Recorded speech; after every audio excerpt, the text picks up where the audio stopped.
Now, I hope everyone had a very Merry Christmas. Unlike the OKC Thunder, who have now dropped 3 in a row to the San Antonio Spurs. Now, this isn't the apocalypse. I know the entire internet is blowing up, but the chase for history definitely took a hit. The Thunder now sit at 26-5, and that magical 73-9 narrative, that's officially out of the picture. Everyone's talking about this team's one obvious hole. When Shai Gilgeous-Alexander isn't clicking, who actually scores? The recipe is simple. Throw bodies at Shai and limit turnovers. That's the way to beat the Oklahoma City Thunder.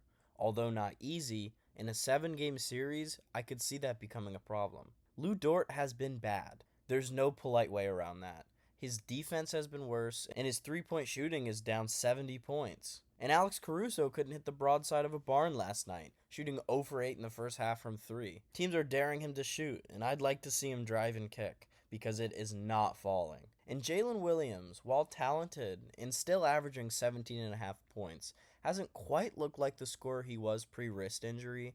Now, I do believe he probably will return to that 21 points per game, and maybe they just don't need that out of him right now. But last night was a night where Shai just wasn't looking like himself, and it would have been awesome to see Jalen Williams step up. This roster is competitive, and none of these issues are deal breakers yet, but deep into a 7-game playoff series, without another reliable shot creator, an upset isn't far-fetched. So if the Thunder want to be the first team to repeat since the 2018 Golden State Warriors, I think they need a trade. I've seen a lot of people linking Lauri Markkanen to teams like the Spurs, Grizzlies, Pistons, and Warriors, but I think the Thunder is all too realistic. Obviously, they need to part with salary, so Isaiah Hartenstein has to go, and that's a huge loss, but it's not insurmountable.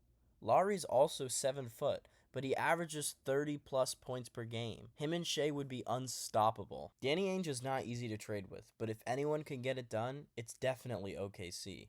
Markkanen can stretch the floor, score inside, and play good enough defense to fit perfectly in that lineup. And most importantly, create his own shot, which is something they're desperate for.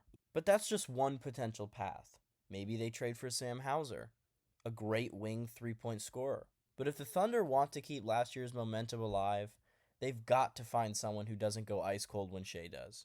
Because right now, this team can win games, and they'll win 60 easily. But to close out the elite in the playoffs, they need more than good defense. So let's see what Presti does. But trust me, everybody's eyes are on that phone as the deadline gets closer.